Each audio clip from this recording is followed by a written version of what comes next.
இந்த நாய்க்குட்டி ரொம்ப அழகா இருக்குல்ல.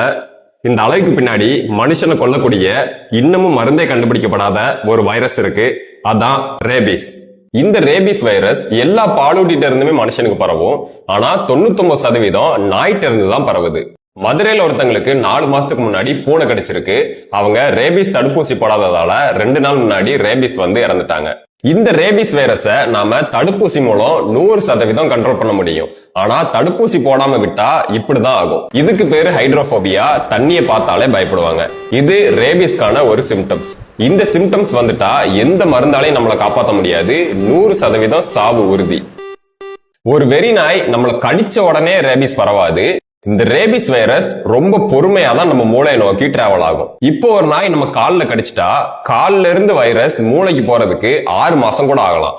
இந்த 6 மாசம் வரைக்கும் நம்ம உடம்புல எந்த சேஞ்சுமே நடக்காது. எப்போ இந்த வைரஸ் நம்ம மூளையை ரீச் ஆகி அட்டாக் பண்ணுதோ அதுக்கப்புறம் தான் இந்த சிம்டம்ஸ் எல்லாம் நமக்கு வரும். ஒன்ஸ் இந்த சிம்டம்ஸ் வந்துட்டா எந்த ஒரு தடுப்பூசியோ இல்ல எந்த ஒரு மருந்தோ வேலை செய்யாது.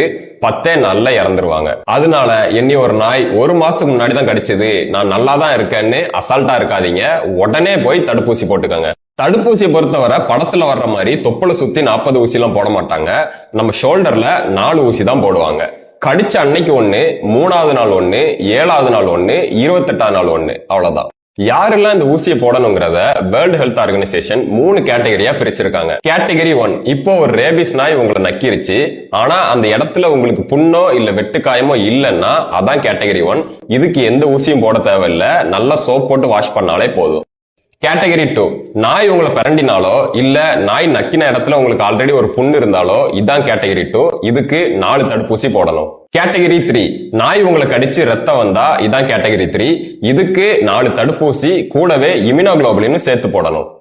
இம்யூனோகுளோபுலின்ங்கிறது என்னன்னா, இப்போ நம்ம தடுப்பூசி போட்டா அந்த தடுப்பூசியில இருந்து எதிர்ப்பு சக்தியை உண்டு பண்ணவே நம்ம உடம்புக்கு 2 வாரம் ஆகும். இந்த 2 வார டைம்ல நமக்கு ரேபிஸ் தாக்கிடக்கூடாதுல்ல, அதனால ஒரு சேஃப்டிக்காக எதிர்ப்பு சக்தியவே டைரக்டா கடிச்ச இடத்த சுத்தி போடுவாங்க. இதுக்கு பேரு தான் இம்யூனோகுளோபுலின். ஃபைனலா சேஃப்டி ப்ரிகாஷன்ஸ் என்னெல்லாம் பண்ணலாம்? ரேபிஸ் பேஷண்ட்ல 10ல் 5 பேர் 15 வயசு கீழே உள்ள குழந்தைங்க தான். காரணம் என்னன்னா, அவங்க நாய் கடிச்சா பயந்து போய் வீட்டுல சொல்லாம மறைச்சிருவாங்க. தயவு செஞ்சு உங்க வீட்டு குழந்தைங்களுக்கு சொல்லுங்க, நாய் கடிச்சா உடனே வந்து அம்மாட்டையோ இல்ல அப்பாட்டையோ சொல்லணும்னு. நீங்க நாய் வளர்த்தீங்கன்னா ப்ராப்பரா உங்க நாய்க்கு ரேபிஸ் வேக்சின் போட்டு வளங்க. தெருநாயோட உங்க நாயை சுத்த விடாம பாத்துக்கோங்க. தெருநாய்களுக்கு தாராளமா சாப்பாடு வைங்க. வச்ச உடனே தூரமா வந்துருங்க. அதை போய் கொஞ்சிறதோ இல்ல அது உங்களை நக்க விடுறதோ இந்த மாதிரி பண்ணாதீங்க. ரேபிஸ் மனுஷனுக்கு வர்றதுக்கு தெருநாய்களும் ஒரு முக்கியமான காரணம். முடிஞ்ச அளவு இந்த வீடியோ எல்லாருக்கும் ஷேர் பண்ணுங்க. நிறைய பேத்துக்கு இது போய் சேரட்டும்.